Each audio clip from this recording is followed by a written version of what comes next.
दरूद शरीफ पढ़िए। अल्लाहुम्मा सल्ली अला सय्यदना शफीना नबीना मौलाना मुहम्मद बारिक वसल्लम सल्लल्लाहु अलैहि या रसूलुल्लाह सल्लल्लाहु अलैहि वसल्लम। मैंने एक आयत पढ़ी है, अल्लाह फरमाता है कुंतुम खैरा उम्मतिन उखरिजत लिन्नास, तुम दुनिया की सबसे बेस्ट कौम हो। अल्लाह ने हम मुसलमानों को खुसूसी तौर पर या उम्मत मोहम्मदिया को खुसूसी तौर पर मुखातब करते हुए कहा कि तुम इस वक्त सबसे बेस्ट कौम हो पूरी दुनिया में। किस हैसियत से? जब तक तुम दूसरों को अच्छाई का रास्ता नहीं बताते, बुराइयों से नहीं रोकते, तब तक ये क्वालिटी और ये स्पेशलिटी जो अल्लाह ने कौम मुस्लिम के साथ खुसूसी तौर पर इनामात के तौर पर अता फरमाया है, ये हम बेहतरी के काबिल नहीं होंगे। यानी हमारी एक शनाख्त है कि हम दुनिया में जहाँ भी रहे, हमसे दुनिया आबाद रहे, हमसे दुनिया को भलाई का रास्ता मिले, हम लोगों को अच्छाई का रास्ता बताएं, बुराइयों से हमेशा लोगों को बाज रखें।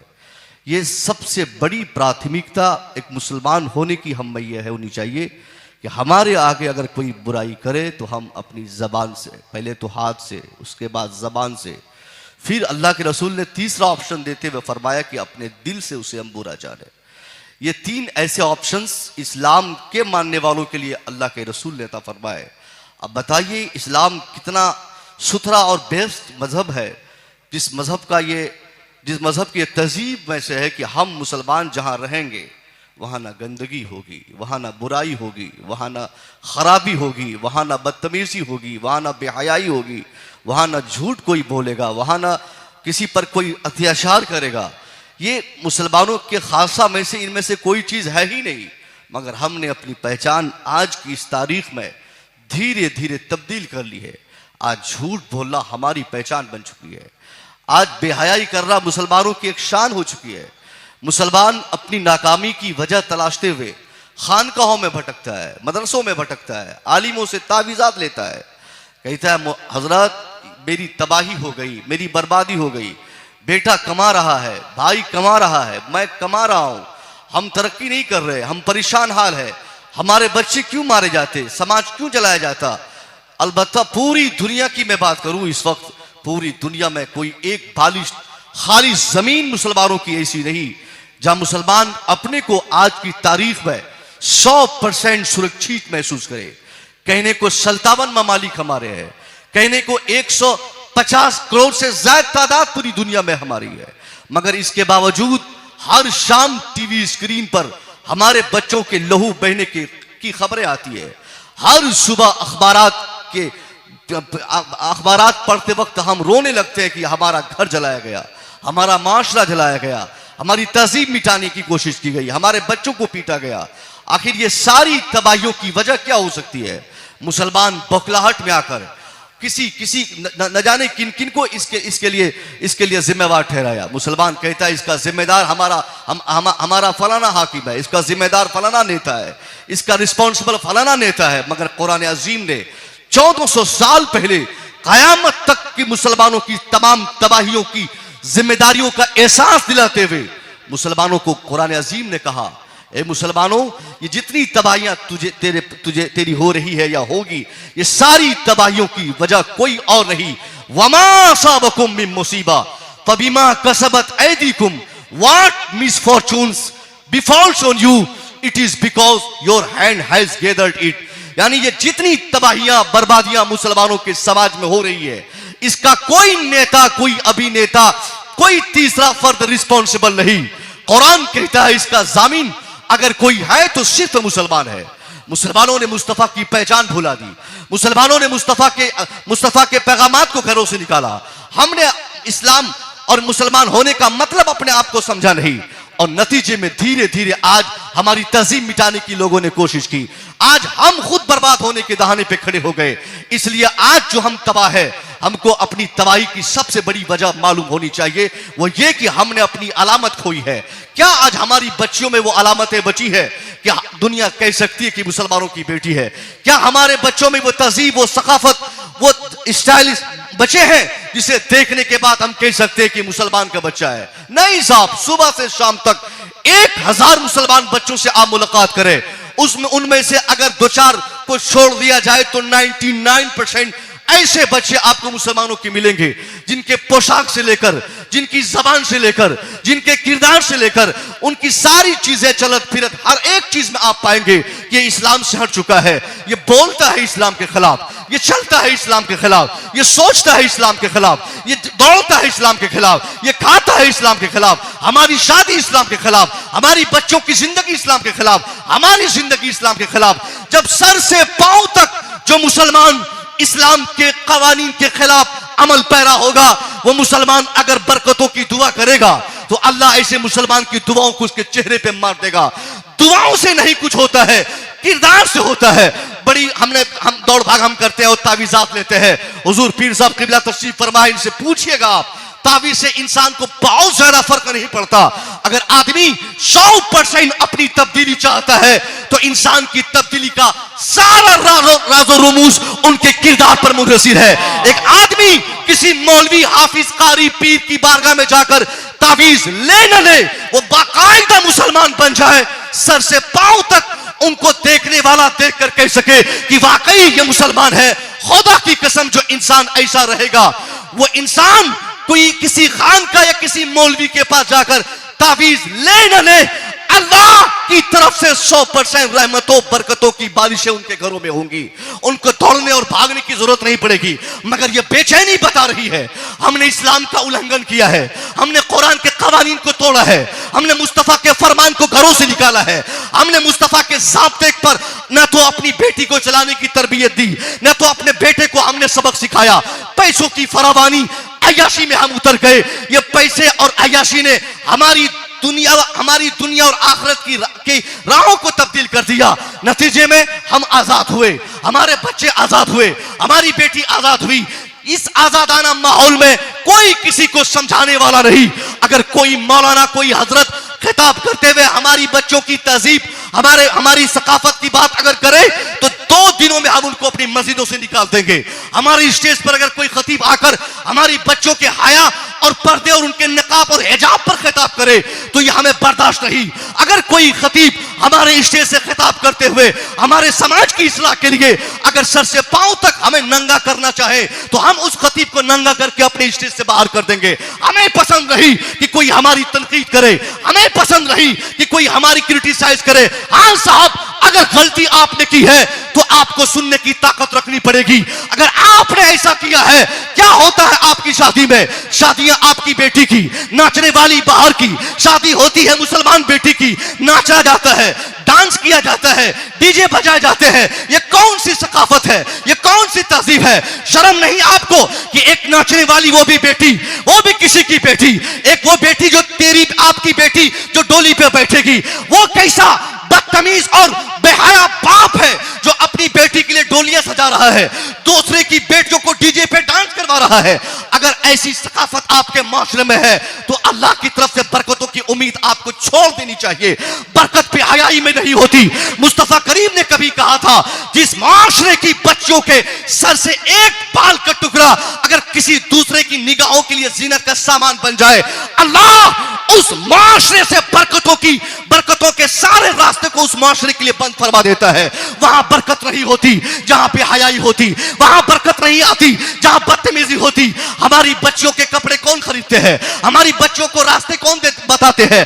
आज हमारी बच्चियां अगर मार्केट में जींस और टी शर्ट और बगैर दुपट्टे, बगैर निकाब, बगैर हिजाब की अगर बदतमीजी करते, चाट खाते, घूमते फिरते, मॉल में जाते, मेले में घूमते, झूले पे चढ़ते अगर मिलती है तो आखिर ये कौन कर रहा है? हमारी निगाहों के सामने बच्चियां ऐसी करती है, ऐसी हरकत कर देती है, मगर हमें वो ताकत और कुव्वत नहीं कि हम अपनी बेटी को मना कर सके।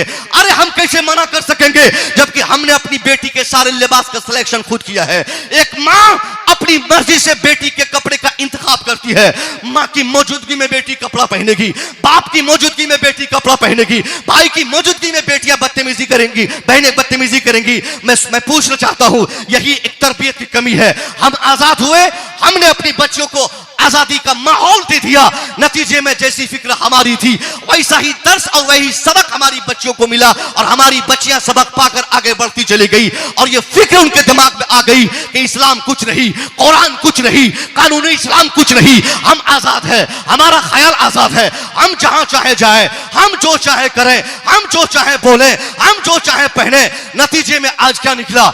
एक दिन बदलते बदलते ऐसी हालत आज हमारी हो चुकी है कि हमारी बच्चियां मर्जी की शादी करती है। जहां मर्जी उनकी शादी हो वो अपने से इंतखाब करेगी, अब्बा मैं इनसे शादी करूंगी।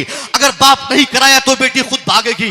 अब बेटी भागने वाले जिसके साथ भागती है, न मजहब देखती, न बिरादरी देखती, न जात पात देखती, न ऊपर देखती, न नशीब फराज देखती, न नीचे देखती, कुछ देखे बगैर चूंकि आजादी का भूत हमने अपनी बेटियों के दिमाग में बिठा दिया है।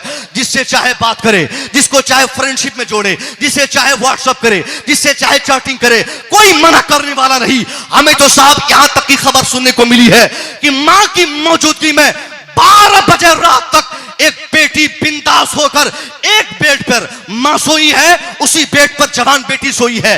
तकिया एक, बेडशीट एक, बेड एक ही बिस्तर पे मां और बेटी सोई है। 12 बजे रात तक अपने फ्रेंड और अपने चहीते से उसकी बेटी बात करती है, मगर मां को यह जरूरत नहीं कि बेटी का मोबाइल छीनकर 2-4 जूते उनके सर पे मारकर उन्हें कहे कि बेटी ये कैसी बदतमीजी, किस अनजान व्यक्ति से बात कर रही हो, ये कौन तेरे खाला का लड़का, ये कौन समाज का लड़का, ये कौन अजनबी तुझसे बात करता है। मगर मां को तो भूत सवार है, ये लड़का दामाद बनने वाला है, 2 साल के बाद सऊदीया से आएगा, 6 महीने के बाद दिल्ली से आएगा, मोबाइल इसने दिया है, बेटी का कपड़ा इसने भेजा है, अच्छा लड़का है, ये भले बात कर रही मेरी बेटी, ये लड़का मेरा दामाद बनेगा तो पता नहीं कितना मेरी बेटी से मोहब्बत करेगा और कितनी मोहब्बत करेगा और किस तरह चाहेगा, क्योंकि शादी से पहले मोबाइल दिया है। मैं कहना चाहता हूं साहब, ये मोबाइल का गिफ्ट देना, ये कपड़ों का गिफ्ट देना, ये तोहफा तोहफ किसी की बेटी को भेज देना और बखुशी बेटी की मां और बेटी का बाप जो कबूल करता है, यही लानत उसके घर पे आती है। इसी नहुसत की बुनियाद पर उसकी बेटी 4 दीवारी में रहने के बावजूद ज़िना जैसे बदतमीज औयात अमल को करने पर मजबूर होती है। बेटियां छलांग लगाकर दीवार तड़प के भागती है। आज हमारा माशा लूट जाता है, मगर वो चालाक लड़का शादी करेगा सऊदीया से आने के बाद, शादी करेगा 1-6 महीने के बाद, शादी होगी ईद के बाद, मगर रमजान से पहले, मुहर्रम से पहले, 8 महीना 10 महीना पहले एक सेट कपड़ा और एक 15,000 का मोबाइल और एक सिम कार्ड उसने अम्मी जान को देके कहा कि बेटी को दीजिएगा, वक्त जरूरत मुझसे बात होगी। मगर उसकी मां को इसका अंदेशा नहीं। चालाक लड़का सिर्फ 15,000 का मोबाइल गिफ्ट करके वो अब क्या क्या बैठ के सऊदीया से जानेगा। अब वो 12 बजे रात तक मेरी बेटी से बतियाएगा, मेरी बेटी उठेगी लड़का फोन करेगा, मेरी बेटी नाश्ता पकाएगी लड़का फोन करेगा, क्या पकाई हो, क्या पकाने जा रही हो, क्या खाई हो, कहां गई थी, कहां से आई हो, बाप क्या करता है, भाई क्या करता है, मां कहां जाती है, बहन कहां जाती है, तेरे घर पे कौन आता है, क्यों तेरा खाला का बेटा आया, क्यों चचा के बेटे से बात करती हो, क्यों कोई समाज का लड़का आता है।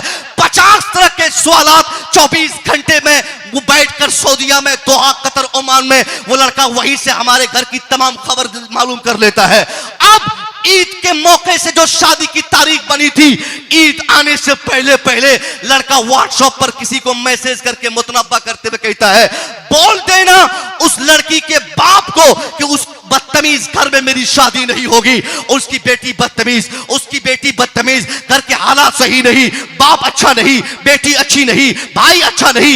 यानी मैं कहना चाहता हूं जो रिश्ता करीब से करीब तर था कि अब वो रिश्ता अमल में आता, वो एक साथ दोनों मिल जाते, मगर एक मोबाइल लेने की बुनियाद पर, बखुशी मोबाइल का गिफ्ट कबूल करने की बुनियाद पर, मां और बाप की ढिलाई की बुनियाद पर एक अच्छा खासा रिश्ता टूट गया। हमारे घर की इज्जत तबाह हो गई, हमारे घर की इज्जत को लोगों ने जाना, तार तार हो गई इज्जत। अब शादी कैंसिल हुई। मैं पूछता हूं कौन जिम्मेदार है इस हालत के, कौन जिम्मेदार है? वो मां जिम्मेदार है जिसकी निगरानी में एक बेटी परवरिश पाती है, वो बाप जामिन है जिसकी निगरानी में एक बेटी बड़ी होती है। मगर हमने ऐसा कभी नहीं किया। और रोना रोते हजरत दुआ कीजिएगा रिश्ता हो जाए, दुआ कीजिएगा अच्छी जगह से, कोई अच्छी जगह से कहीं से पैगाम आ जाए, बेटी की शादी करा दूं। कभी अच्छी जगह आपकी बेटी की शादी तब तक नहीं होगी जब तक आप इस्लाम के फरमुदात पे अमल नहीं करेंगे। एक छोटा सा संदेश मेरे लिए यह है, अगर आप चाहते हैं कि आप अपनी गुर्बत में भी शान बादशाहत को बरकरार रखें तो इसके लिए कंडीशन यह है, आप गरीब है तो क्या हुआ, मजदूर है तो क्या हुआ, मुफलिस है तो क्या हुआ, खेती करते हैं तो क्या हुआ, रिक्शा चलाते हैं तो क्या हुआ, अगर कोई पैगाम लेकर आपके दरवाजे पर आता है, शादी की तारीख तय होती है, ईद बाद, कुर्बानी बाद, मुहर्रम बाद, 6 महीने बाद, साल भर बाद, 2 साल बाद, जब की तारीख बने उस तारीख को आप कबूल करें। अगर लड़का वाला आपकी बेटी को अगर मोबाइल गिफ्ट करता, खास तौर पे एक झाड़ू जोरदार तरीके से अपने दरवाजे पर उसके लिए रखिए और झाड़ू लगाकर उसको कहिए, बदतमीज इंसान, भाग मेरे दरवाजे से। अरे तूने अभी बारात लेकर मेरे दरवाजे पर आया नहीं, मेरी बेटी तेरे बेटे के निकाह में गई नहीं। जब तक तू बारात लेकर नहीं आता, जब तक मेरी बेटी की शादी नहीं होती, जब तक मेरी बेटी तेरे बेटे के निकाह में न बंध जाती, तब तक मेरी बेटी तेरे बेटे का मोबाइल तो छोड़ो, एक सुई को भी अपने इस्तेमाल में नहीं ला सकती, क्योंकि बेटी मेरी गैर महरम है। मेरी बेटी तेरे बेटे से कैसे बात करेगी? किसी एक बेटे वाले से अगर आपने धमकाकर यह पैगाम देकर आपने दरवाजे से भेज दिया, मुमकिन है सामने वाला वक्त का मुखिया हो, वक्त का इंजीनियर हो, बड़ा डॉक्टर हो, बड़ा पैसे वाला हो, उससे कोई मतलब नहीं। अब वो बेचैन होकर घर में बिस्तर पे पड़ा रहेगा, 24 घंटा उसका दिमाग यही कहेगा, अब मैं कोई दूसरी जगह अपने बेटे की शादी और पैगाम लेकर नहीं जाऊंगा, शादी का पैगाम नहीं दूंगा। अब मुझे अगर शादी करनी है तो उसी झोपड़पट्टी में रहने वाली वही बाज़मीर और बाहया खातून से मेरे बेटे की शादी होगी। ये कब होगा?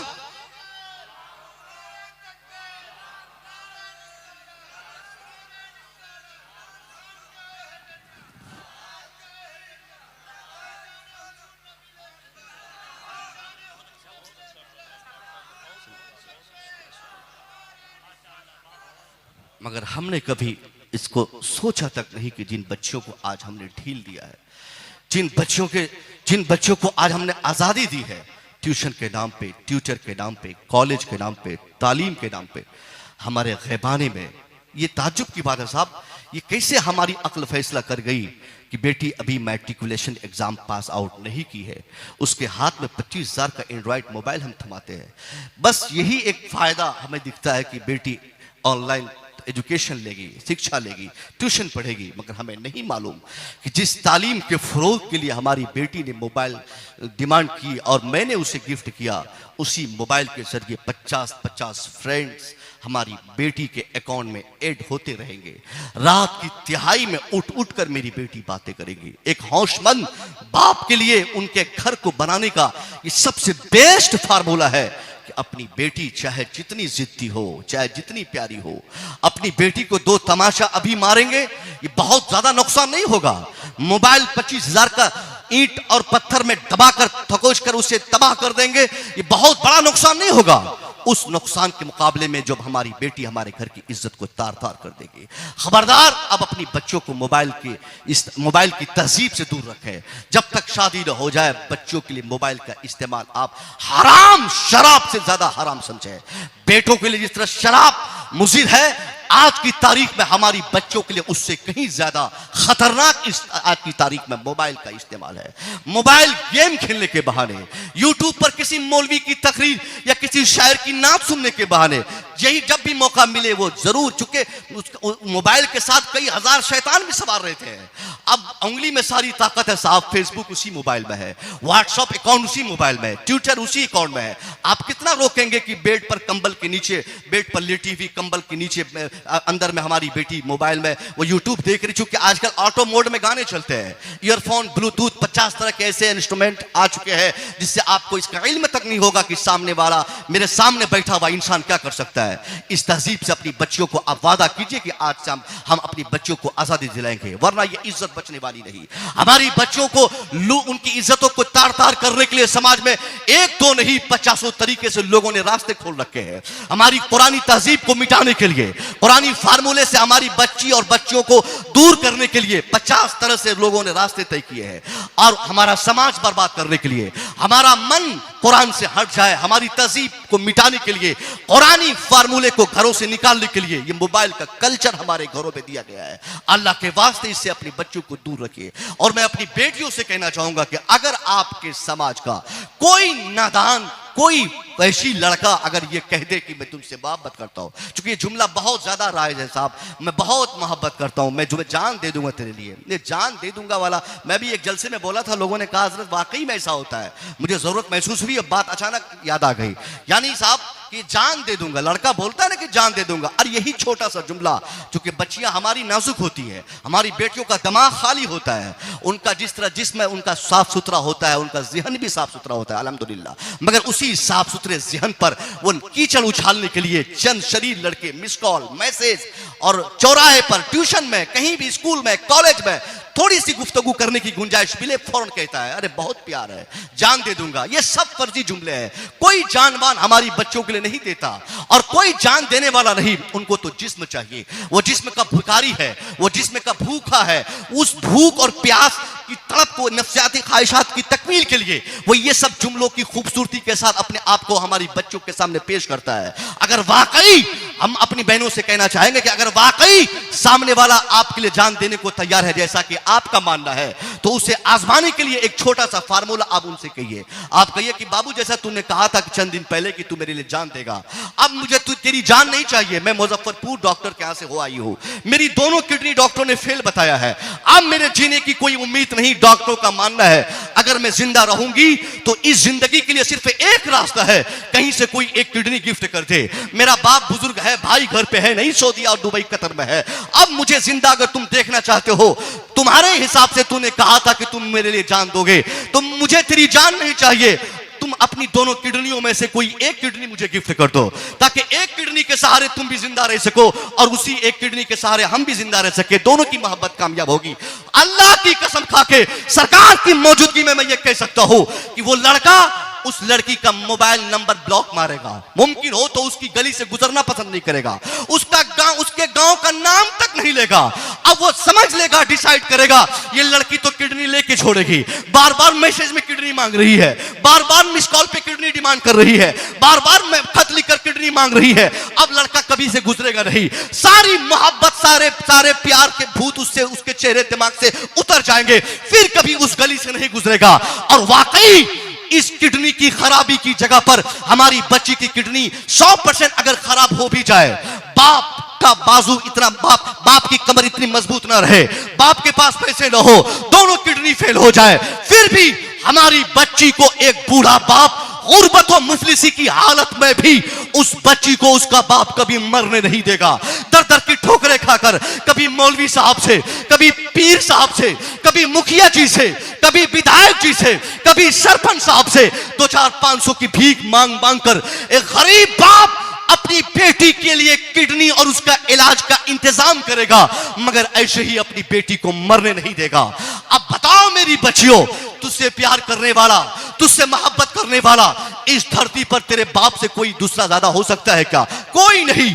अगर लड़कों की बात की जाए, तेरा बाप जिंदा है तो सबसे ज्यादा मोहब्बत वो करता है, उसके बाद तेरे भाई को तुमसे सबसे ज्यादा प्यार और मोहब्बत है, कोई तीसरा अगर तेरी मोहब्बत और तेरे प्यार की बातें करता है तो ये ढकोसला है, ये तेरी इज्जत के साथ खिलवाड़ करने की कोशिशें हो रही है। अल्लाह के वास्ते इन सारी बातों पर जब तक हम अमल नहीं करते, हमारी इज्जत बचने को नहीं, उरियानियत आम होती जा रही है, तालीम व ताल्लुम के नाम पर आम हो रही है, तरबियत पे कोई काम नहीं होता।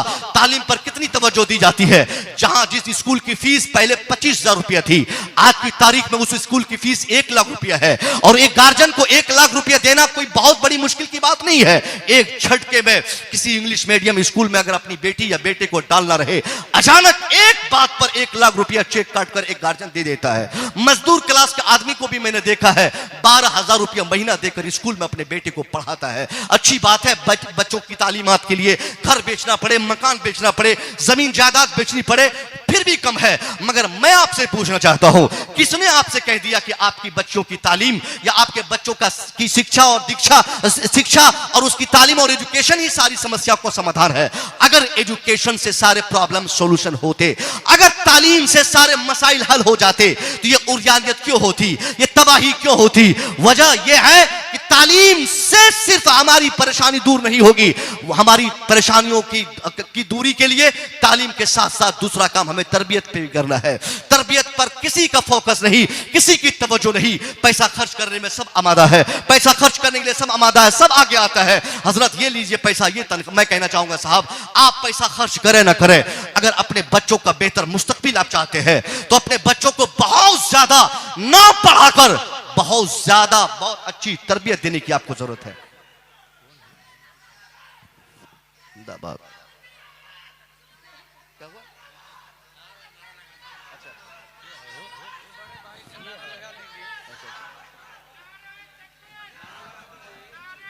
नारे तकबीर, नारे तकबीर, नारे रिसालत, उलमाए अहले सुन्नत, खानकाहे हैदरिया, फैज़ाने नबीले मिल्लत कॉन्फ्रेंस। नारे तकबीर, नारे रिसालत। इत्मीनान और सुकून के साथ, मोहब्बतों के साथ आप अपनी जगह पे बैठ जाएं।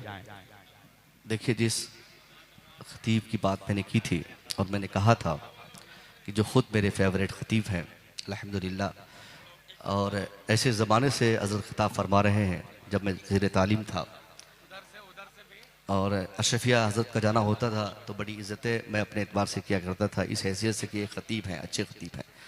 और इस वक्त अगर मुझे इनकी असरियत के छींटे अगर हमें मिले हैं तो ये हमारे बुज़ुर्गों का करम है। यकीनन मैं सोचा तक नहीं था कि मेरी तकरीर आप इस तरीके संजीदगी से आप समाप्त करेंगे। ये सरकार नबील मिल्लत का फैज़ान बरस पड़ा और हुजूर की निगाह करम हो गई, मैं बोल चला। और आखिरी बात, चूँकि एक ख़तीब जब आ जाए तो दूसरे ख़तीब के लिए वार्निंग होती है कि साहब अब तुम नतीजा पर आओ वरना फिर बैठा दिए जाओगे, चूँकि बात बहुत ज़्यादा हो गई।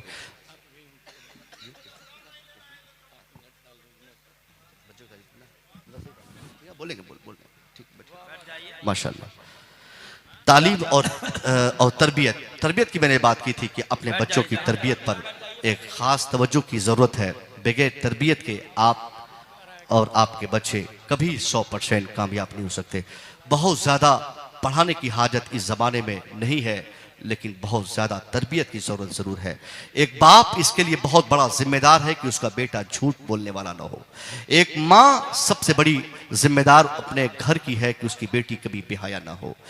जब तक बाप और माँ अपने बाल बच्चों की बैठिए उधर आप लोग बैठिए, ये देखिए तकरीबन 9-10 हुफ़ाज़ इकराम की दस्तारबंदी का ये मंजर।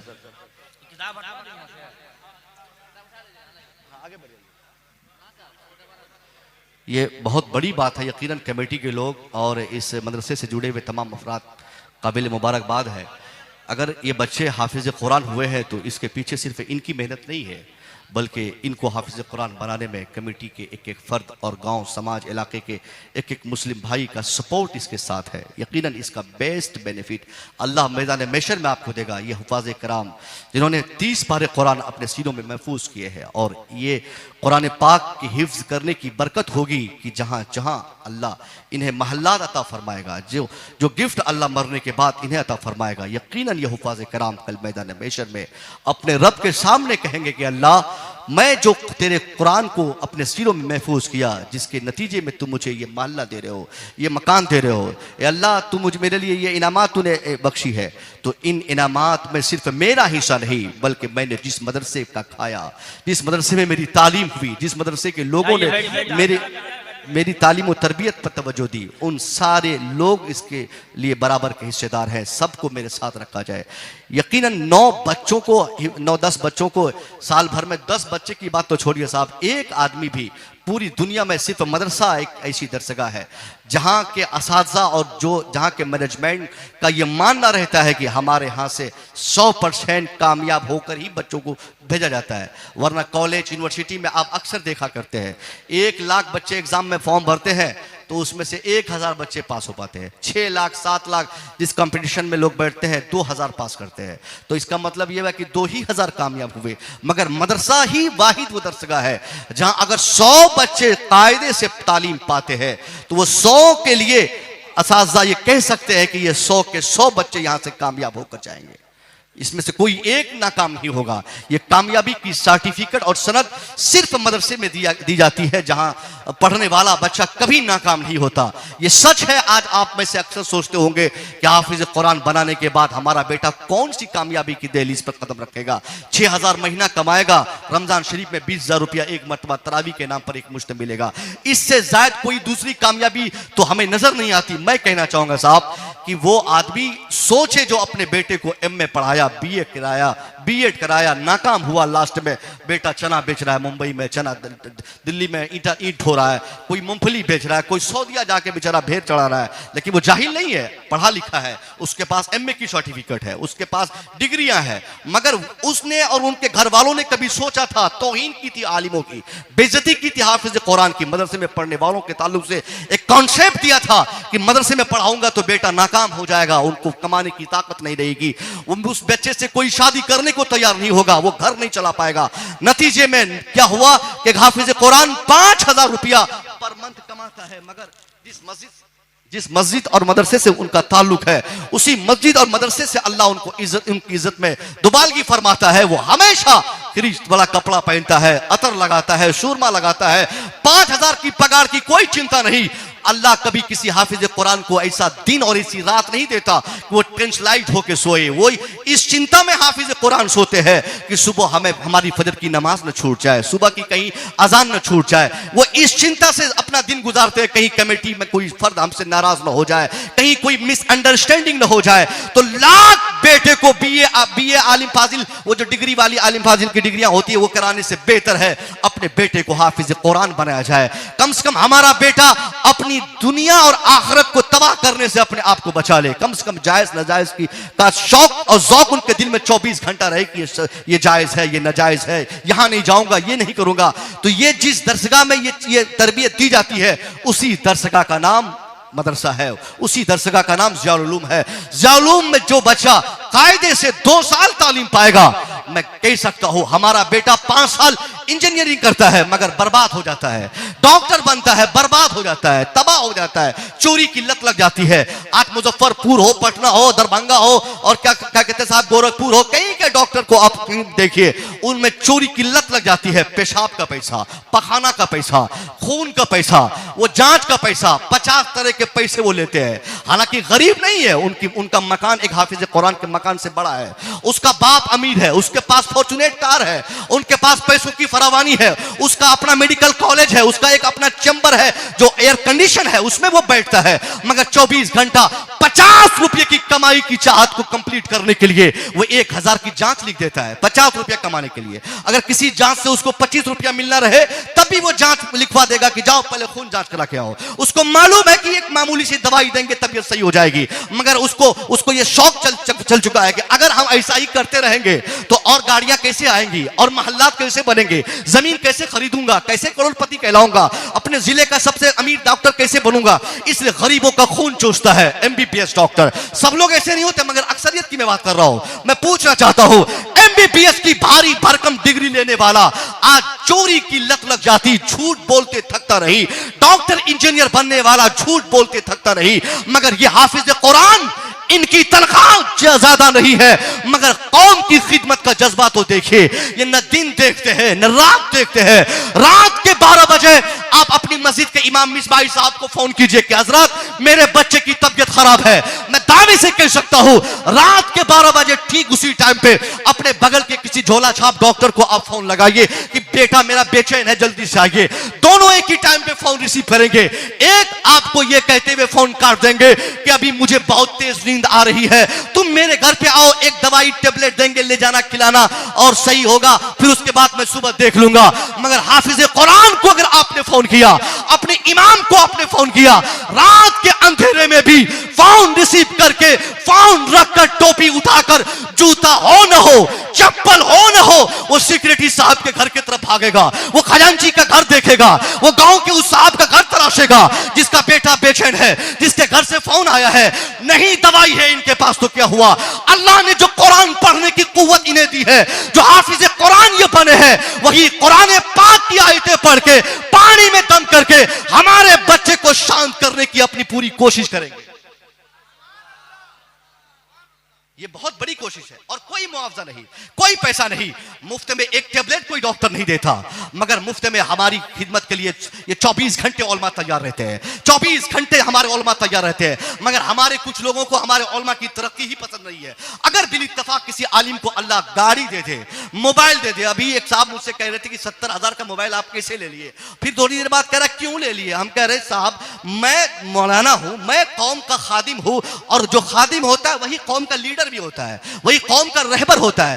तुम अंगूठा छाप चोरी चपाटी करते, झूठ बोलते, मेंबर में जीत लिए और कहां योजना का पैसा खाकर तुमने 25,000 का मोबाइल जब तुम खरीद सकते हो, तो मैं तो कौम का खादिम और लीडर हूं, मेरे पास 70,000 नहीं, दुनिया का सबसे कीमती मोबाइल आलिमों के पास होना चाहिए, उनके पास सबसे कीमती गाड़ी होनी चाहिए, ताकि हमारे इमाम, हमारे खतीब, हमारे आलिम, हमारे हाफिज जिस रास्ते से गुजर जाए, देखने वाला देख के तड़प जाए और यह शौक पैदा करे कि बेकार में अपने बेटे को डॉक्टर बनाया, बेकार का मैंने अपने बेटे को इंजीनियर बनाया, फालतू का मेरा बेटा प्रोफेसर बनने की कोशिश कर रहा है।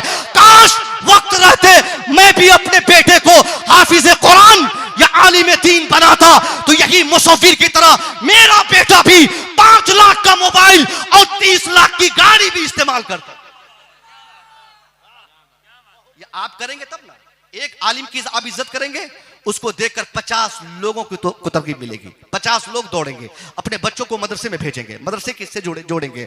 वैसे 4.5% बच्चे पूरे हिंदुस्तान में इस वक्त, बस मैं 2 मिनट में 4.5% बच्चे मदरसों से जुड़े हुए हैं। बाकी हमारे रुझानात बता रहे हैं कि हमारी तरजीहात में से है कि हमारा बेटा इंजीनियर, डॉक्टर, प्रोफेसर बने। मैं कहना चाहता हूँ साहब, इसके लिए आपको कोई नहीं रोकेगा कि अपने बेटे को डॉक्टर न बनाए, पहले हाफिज कुरान बना दें, आलिम दीन बना दे, उसके बाद कॉलेज में फिर अपने बेटे को डालें, ताकि आपका बेटा जिस मस्जिद का इमाम बने, उसी के बगल में किसी कॉलेज का वो प्रोफेसर भी रहे। जब एक इमाम प्रोफेसर भी हो और वो मस्जिद का इमाम भी हो, फिर वो किसी सिक्योरिटी को खातिर में नहीं लाएगा, फिर वो किसी खजांची की धमकी बर्दाश्त नहीं करेगा, क्योंकि उनको तो 5,000 की तनख्वाह चाहिए नहीं, वो तो मुफ्त में अजान देता है, वो तो मुफ्त में जब नमाज पढ़ाएगा, उनको मुलाजमत की चिंता नहीं होगी, फिर कोई शराबी गांव में टिकने की कोशिश नहीं करेगा। 100% तबलीग तब होगी जब हमारे उलमा जब खुद ऐसे मकाम पर फाइज रहेंगे, उनको रोजी रोटी की चिंता नहीं होगी, तो वह बिंदास खिदमत करेंगे। मैं उम्मीद करूंगा कि यह मुख्तसर तरीन गुफ्तगू से अल्लाह हमें यह सबक दे कि हम और आप इन ज़रूरतों को समझें, अपने उलमा की इज्जत करें, अपने बच्चों को मदरसे से जोड़ें, और मदरसे से जोड़ने के बाद, फिर मदरसे से निकलने के बाद हम अपने बच्चों की इस कामयाबी को काफ़ी न समझें, इसके पीछे और मेहनत करें, इनको कॉलेजेस भेजें, यूनिवर्सिटीज़ भेजें, असली तालीमात ले, ताकि हमारा बेटा दीनी और असली दोनों तालीमात और दोनों इदारों से तालीम पाने के बाद वो 100% दुनिया और आखिरत के लिए कामयाब हो जाए। सरकार का करम हो गया, सैयदी सरकार तशरीफ फरमा है। मैं आखिरी बात, अक्सर जलसों में जहाँ कोई सैयदी बैठे तशरीफ फरमा होते, मैं लोगों से कहता हूँ कि हर जलसे में लाजमी तौर पर औलाद रसूल की मौजूदगी होनी चाहिए। रूहानी एतबार से जब कोई किसी सैयदजादे मौजूद रहते हैं ना, वो महफिल मकबूल हो जाया करती है, वहाँ रूहानियत का गलबा होता है, वहाँ शैतान नहीं आ सकता। जहाँ अली का कोई शहजादा तशरीफ फरमा होता है, वहाँ शैतान उस पर झांक भी नहीं सकता है। सरकार का करम सीवान से पूरे हिंदुस्तान में, सीवान में बैठकर करम फरमाते हैं, हजारों दीवाने, हजारों चाहने वाले। मैंने बहुत पीर देखे, बहुत ज्यादा पीर देखे जिनको पढ़ना नहीं आता, उर्दू नहीं आती पढ़ना, और वो भी पाजामा से कभी कभी बाहर हो जाता, बड़े बड़े आलिमों की इज्जत नहीं कर पाता। मगर खुदा की कसम, ये सैयदी किबला, इतने सैयदजादे, एक आलिम होना तो अलग बात है, डॉक्टर होना अलग बात है, इनका डीएनए कोई आम डीएनए नहीं। इनका डीएनए जब आप टेस्ट करेंगे तो सरकार मौला अली के डीएनए से इनका डीएनए मैच करता है, इनका डीएनए मुस्तफा करीम के डीएनए से मैच करता है। इनके डीएनए की इज्जत है, इनके ज़मीर खमीर की हैसियत से इनके मुकाबले में इस दुनिया में कोई दूसरा शख्स नहीं हो सकता। सरकार आला हजरत ने पालकी वाले सैयदजादे को उतार के खुद आपने कांधे पर बिठाकर क्या अमली पैगाम दिया। आप और हम सब मसले के आला हजरत के मानने वाले हैं, ये आला हजरत ने पैगाम दिया दुनिया को, दुनिया वालों, 1000 किताब लिखना यह इंसान की मेहनत शाका पर मुनसिर है। आदमी मेहनत करेगा, एक 1000 किताब नहीं 50,000 किताब लिख सकता है। एक आदमी मेहनत करेगा, डॉक्टर नहीं, इंजीनियर नहीं, पूरी दुनिया का सबसे बड़ा ऑफिसर बनेगा। क्योंकि जिन चीजों का ताल्लुक मेहनत से है, वो आदमी मेहनत करके मुफ्ती आजम बन जाए, आदमी मेहनत करके मुहद्दिस आजम बन जाए, आदमी मेहनत करके हाफिज कुरान बन जाए, आदमी मेहनत करके ISO IPS बन जाए। मगर पूरी दुनिया भी मेहनत कर, पूरी दुनिया मिलके भी अगर मेहनत करे और ये कोशिश करे कि मैं एक सैयदजादे पैदा कर दूं, ऐसा नहीं हो सकता है। हम आलिम बना सकते हैं, हम अपने बच्चों को मुफ्ती बना सकते हैं, हमारा बेटा मुहद्दिस बन सकता है, मगर सैयद नहीं हो सकता। सैयद वही होंगे जिस पर अल्लाह का खुसूसी एहसान व करम होगा। इसलिए सरकार आला हजरत ने बता दिया कि एक आदमी मुबारक तब होता है जब उनके हाथ में 1000 किताब की तसनीफात के इनामात के साथ साथ सैयदजादे का एहतराम भी उनके हाथ में रहे। कोई पीर पीर हो ही नहीं सकता जिससे कोई औलादे रसूल नाराज हो जाए।